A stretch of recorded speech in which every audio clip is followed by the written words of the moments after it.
Hello, Power News Lightning Collection fans, and welcome to this special Lightning Storm special report episode. Today, I am very, very excited to finally be sitting down to talk with Tom Whalen, the illustrator himself for the Lightning Collection from 2019 through 2022. So, thank you so much, Tom, for sitting down here today, and go ahead and introduce yourself. No problem. Thanks for having me on, Josh. My name is Tom Whalen. I'm an illustrator and designer, and I've had the good fortune over the last maybe 10 or so years to run a freelance business where I've gotten to work with just a wide variety of brands, not only Hasbro, where I did Power Rangers and G.I. Joe and a little bit of Transformers, but I've worked with movie studios, Toho, worked with Coke, Target, so gotten to work with a lot of different brands, kind of bringing my style to their projects. So you already kind of talked about your style a little bit there, and it's a style that personally I absolutely adore. It's that kind of minimalistic sort of style. I don't exactly know how like you would classify it, but I love that just look that you bring to anything that you do. I can tell like immediately, oh, that's a Tom piece right there. So I'm always wondering like what were sort of some of your inspirations towards that kind of style, and kind of how would you classify it? A lot of times I'll refer to it as modern vintage because it pulls a lot of like classic graphic design and advertising tropes into it. And I mean, where I initially got like the bug and the start and impetus to start an artistic career was when I was a kid. I would read a ton of comics in my grandmother's candy store. She had a spinner rack. That's really like it really all boils back to comics. And then when I got to college, I took graphic design and typography and color theory courses, and it's kind of a mix of a lot of different things along the way. But I like to keep things. Some people call it cartoony, which I'm fine with. I don't really have a label for it per se, but it does bring a lot of different disciplines in. Yeah, I definitely see that sort of comic inspiration like you were talking about. I know I saw recently the lineup of covers that you did for like Radiant Black and that whole Massiverse. Yeah.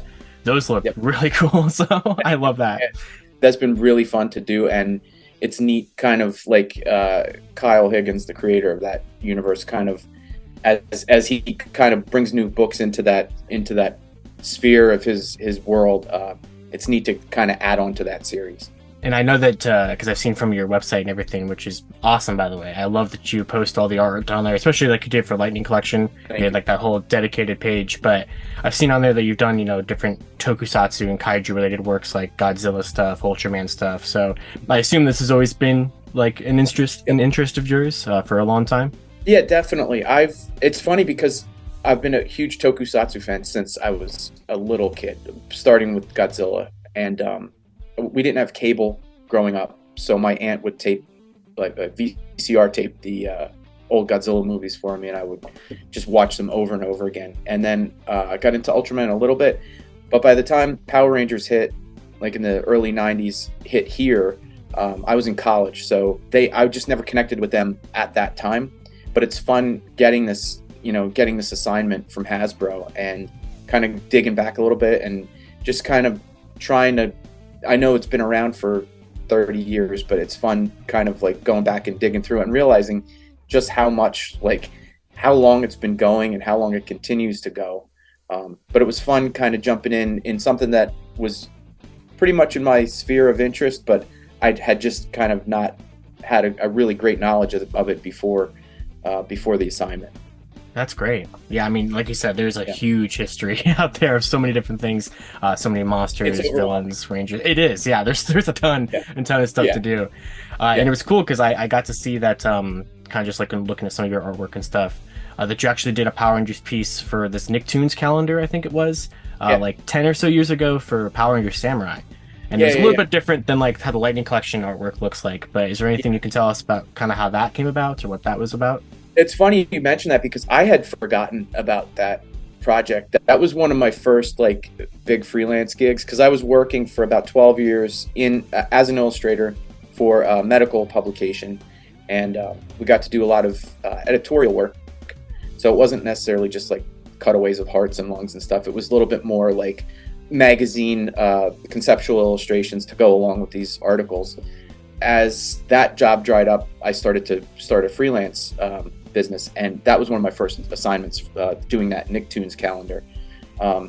I had forgotten that there was a Power Rangers team in that book, in that calendar, until you just brought that up.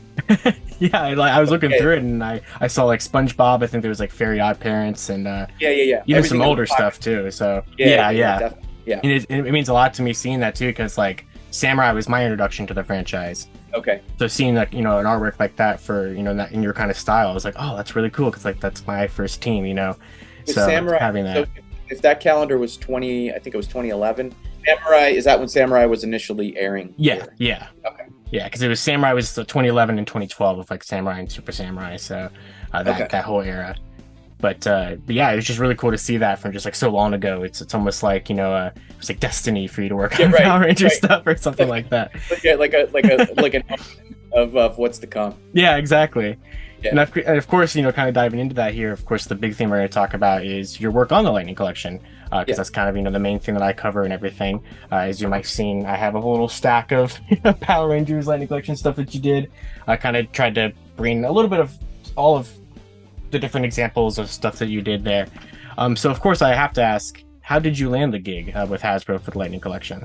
So, I guess if I'm going to go back to square one, the main portion of my business that I've been doing for the last decade or so has been screen printed posters through companies like Mondo and Bottleneck.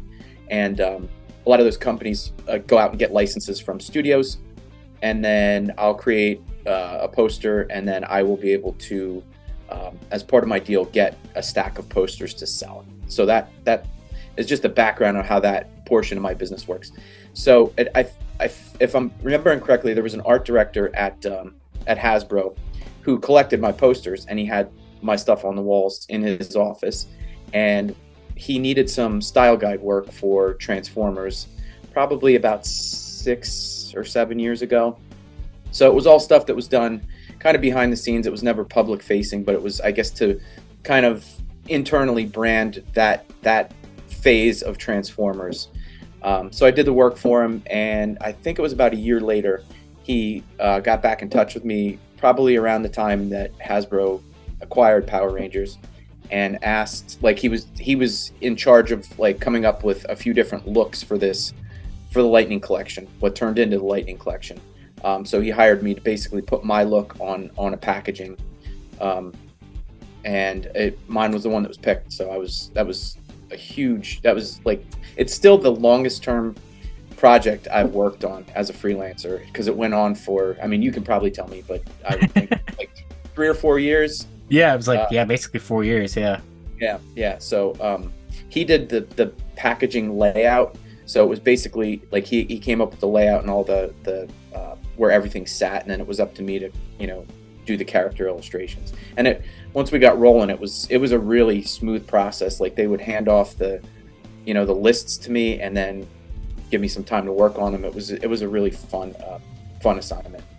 Man, that's just so cool. Because like I remember, because it was actually it's funny that we're doing this now, since we've kind of tried to do this in the past, but doing it now. It's been just a little over 4 years since New York Toy Fair 2019, which is when we first got to see the boxes and see your art around them. So it was kind of, because that was kind of the big debut of like Wave 1 and the whole thing there. Yeah.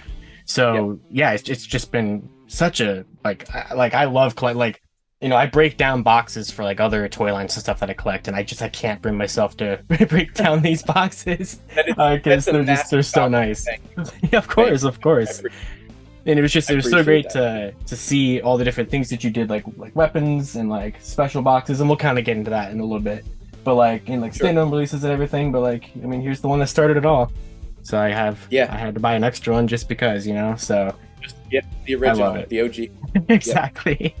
And you did mention it a little bit with like them giving you the lists and stuff. But how long in like advance did you usually kind of get like the upcoming lists of figures? Because obviously you needed time to work on them. Yeah, I would guess if I had it ranged. Sometimes they needed them pretty quickly. They'd need like from the list to finals, it would be like 2 weeks. Oh, wow. and sometimes it was, I would say that probably 6 months before like they would be debuted to the public. That makes sense. That was, I don't think they weren't doing a lot of pre-orders back, like, or you tell me, were they doing pre-orders like throughout the whole? They did pre-orders the whole time, but not as long of windows as we have now, I would say. Like it was much shorter. Yeah. So I would guess I would just throw out 6 months before. And then I typically have, sometimes, like I said, sometimes some waves, they give me 2 waves at once and they'd say, hey, we need these pretty quickly. But I typically had about 2 weeks to do a wave of 4 or 5. Wow. Interesting. Yeah.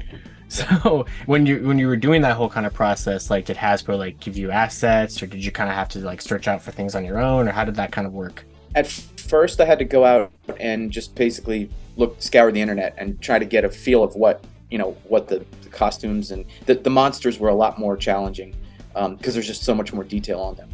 But and then eventually we wound up, they gave me the 3D renders of the action figures, which was like super helpful because then I could pose them how I needed them and then take reference, even though they were just grayscales, I could take reference shots from the 3D renders, and I strived for consistency on that project. So I was really like very had internal rules about like how, like what degree turn they were, and like I really wanted them all to have a lot of uniformity between them. So when they started sharing those the renders, it was a big help.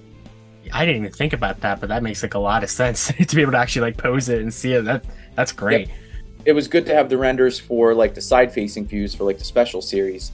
So it basically let me just kind of move them around and get the reference that I needed.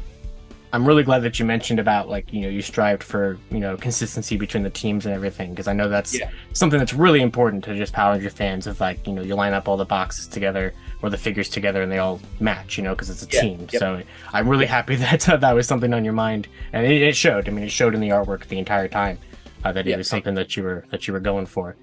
Yeah. And you mentioned the whole, like the side profile for like the special releases here, like the Target boxes and Walmart boxes.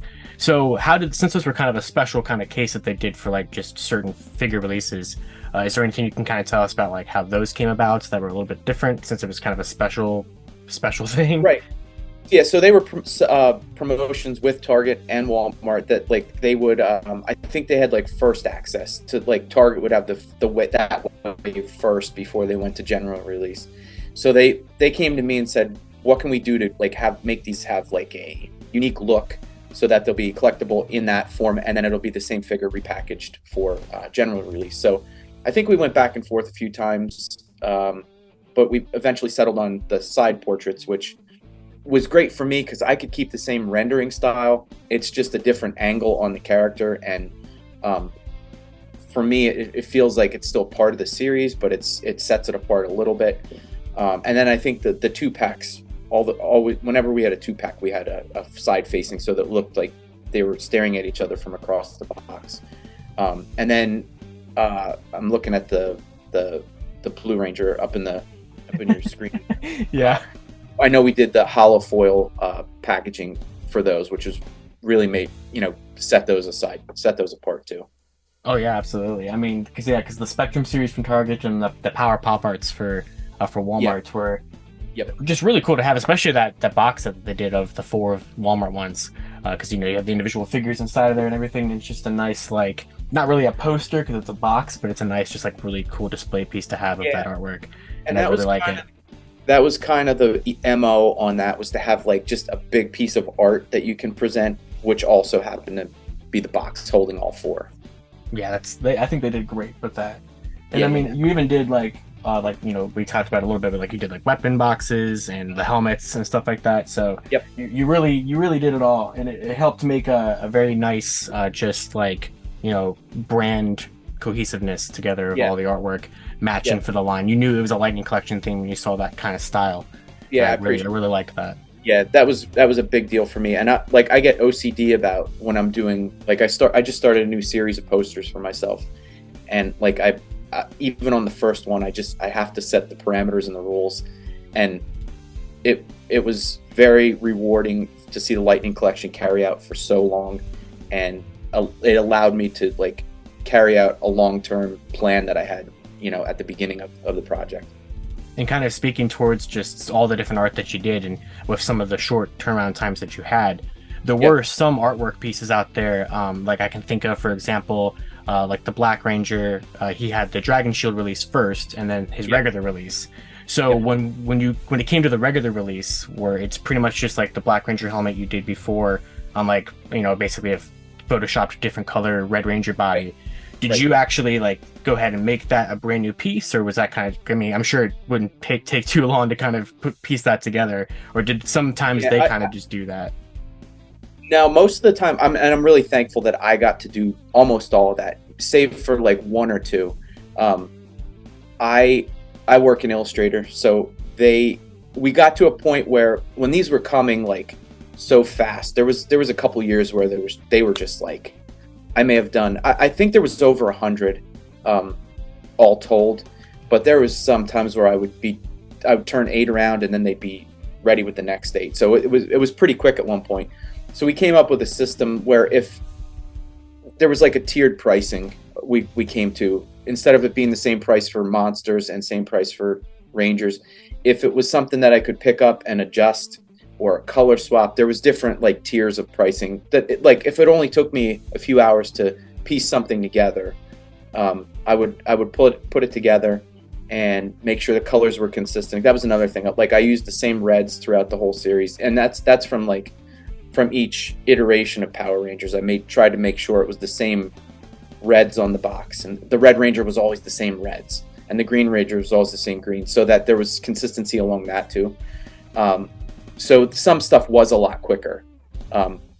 So those, like, I could move them along quicker. So I charged less for those. That makes sense. Yeah. Cause I was always kind of curious. Cause like, some of the things, like I said, were kind of something from something already made out there. So I was always kind of curious, like, did you even know about those figures? I assumed that you did, obviously, but I wasn't sure if it was like once Hasbro had the art, they kind of just did it themselves, or if you actually did that. So. I really appreciate that they came back to me every time and said, "Can we have this?" And like, it's almost like action figures where you have the buck created, and then you can just it's like a repaint. It's almost like repaint. Yeah. Like that makes sense. Or even if like I had a female body, and then I could just kind of, if it wasn't anything with a whole lot of armor on top of it, if it was just like a just like a spandex uniform, so to speak, and I could do the designs on it pretty quickly, I would pick that up. And but thankfully they came to me almost exclusively, because again, being so much of a control freak, like it let me like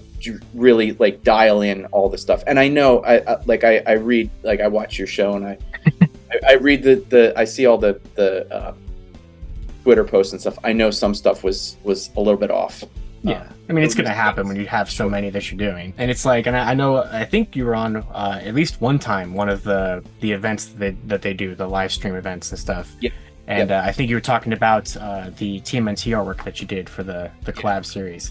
So that seemed like it was a really fun series to put together for those boxes. Yeah. So is there anything you can kind of tell us about that whole little line? Yeah, that was probably like my favorite series of boxes to do, like the favorite subline in this whole project. But just those designs they make no sense and all the sense in the world at the same time. They're such good mashups that it was so much fun to work on those. They really are. Like you said, they are designs that shouldn't make sense and shouldn't work, but they just do so well. Right. Those were so good to see. I know that I want to say the last piece of like new artwork that we saw for you for Lightning Collection was, I know that there was that Dragon Zord t-shirt that they sold on Hasbro Pulse. Yeah. That was kind of to, I guess promote their Zap line, the Zap Dragon Zord. So since that one wasn't really like a box, how did that one kind of come about? That was actually initially pitched as a t-shirt that they were going to either sell or give out at San Diego, if I'm remembering correctly. For whatever reason, that shifted to be part of a Pulse offering. But that was done. That was the last piece I did, because I had finished the last pieces for the line probably a few months before that, and then they came that was like the last request for the line. So kind of talking about that whole, the last artwork and everything that you've done. So obviously today, or this year, Lightning Collection no longer has your artwork on it, ever since the whole changeover to plastic-free packaging. Right. So is there anything you can kind of tell us about kind of how that ended up happening, or what you kind of know, or what you can share about the whole transition and kind of your departure from the line, I Right. guess to say? And I guess I heard about the plastic-free packaging as a fan because I collect Black Series and G.I. Joe Classified. So I kind of heard about it probably prior to the till they contacted me and said that. And the guy that I work with, Jarrett, my art director, he was great about it. He's like, listen, we're just you did great. We loved what you did. It's just we're shifting the line because of the plastic-free. So it was a bummer to me because I genuinely loved doing these, but I also feel like I'm so fortunate to have done it for so long. Like it for me is like a big, a crowning achievement in my career at this point to have done this line for such a prominent brand that was like, it was so much fun to go in the toy aisles and just like kind of see the new waves hitting. It was kind of surreal. So like I said, I would love to keep doing it, but I feel very fortunate to have done it. And kind of to that point, I don't know how much of it you can really talk about, but I know there was those Power Morphicon posters that were sent out. There was the Ranger one and the Villains one. And on the Ranger one, there was a piece of Dino Fury Blue artwork that was in your style, but the actual Dino Fury Blue figure, which only got revealed about a month or so ago, is in the plastic-free packaging without that artwork. So is there anything you could maybe say about that, or? Yeah, sure. Let's just call it what it is. That was a mistake on my part. Scott Zillner, who runs Power Morphicon, he reached out to Hasbro because he approached me about doing posters like as exclusives for his event. He reached out to Hasbro. They cleared it with him. They said that's fine for me to use the existing artwork and not have to basically try to find a new way to create those same characters again. So he said he had no really parameters of which characters I could use other than just make it look as dynamic as possible. So I had this library of over 100 illustrations. I kind of arranged them, took a few days, made that composition, and didn't realize that they had hired me to do was it Dino Charge or Dino Thunder? Dino Fury. Dino Fury, sorry, Dino Fury. They had hired me to do it, and I guess the transition to plastic free happened somewhere in there, and then that figure was moved to plastic free, so it didn't feature my artwork on it. However, I picked it up and used it on that the Power Morphicon poster. It didn't feel like a mistake at the time, but then when people saw it, I was like, oh no, that probably fell in the cracks of the transition. But that's all that was. And a lot of people, I know, they thought they were going to get a reveal at the convention. It was just a mistake on my part.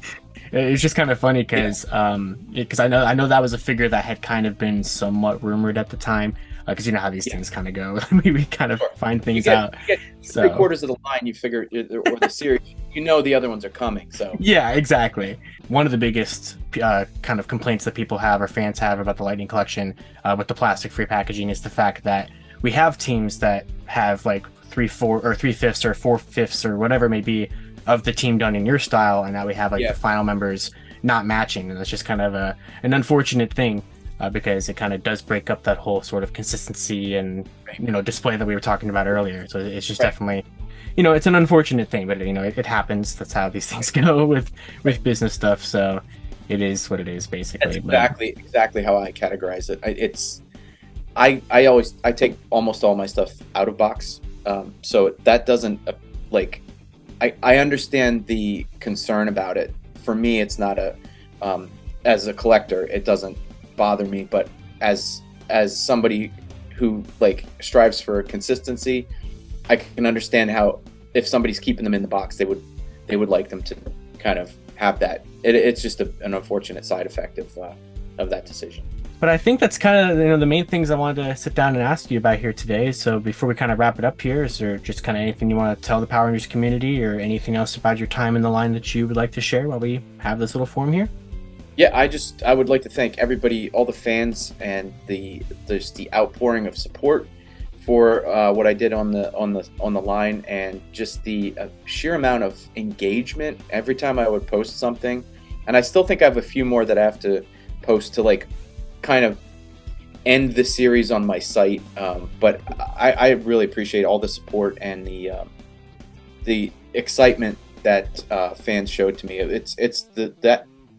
Your community is just phenomenal, and I really appreciate the way I was welcomed into it and celebrated for being lucky enough to work on it. So thank you for all of that. Well, thank you so much, Tom, for taking the time out here today to be a part of this little Lightning Storm special report here. It's been a great honor to get to talk to you here. And of course, I will be linking all your social media stuff and your sites, because I know you also have your store where you sell posters and all that kind of stuff. So is there anything in particular you want to be sure to plug before we wrap it up here? No, just I'm sure you can put links below, but my Twitter is Strong Stuff Tom. My Instagram is Strong Stuff, and website is strongstuff.net. And I should say too, I will be getting copies of those posters from Palmorphicon at some point. So I'll promote that on Twitter and Instagram when I do get them, and I should be able to, I'll be able to sell them through my site. That's great, and whenever you are able to do that, I'll be sure to share it around on all my social stuff and Lightning Storm and all that kind of thing. So of course, thank you once again, Tom. Thank you so much for being part of this. I think people are really going to enjoy this video, and I've made sure to not post anything about me doing it or anything. I want to kind of be a surprise that I just kind of drop it out there and be like, "Hey guys, surprise!" So I appreciate it. It's really fun to actually connect with something that I was so proud. Connect with the fan base of something that I'm very proud of. So I appreciate the time. Of course, this has been really, really fun. So, all right, well, I'll go ahead and wrap it up here. So, of course, until next time, you guys can follow me on Twitter at Living Ranger Key or at Lightning Fig PR, and I'll see you all in Lightning Storm. The series for Lightning always strikes twice. To wrap up this video, I'd like to thank my $5 and above patrons: Jurassic Samurai, Maggot Alchemist, Robert Browning, Static Thunder, Brendan Overland, Maji Yellow, Redstone MCPC, Comics 1017, James Darty, Monster Rocket, John Luke, Eric Berry, Tyler Brzezinski, Matthew Thorne, Josh Landry, Paramitis, and CPT Tesla. You can support Toku Topics for as little as $1 a month on my Patreon, link in the description below.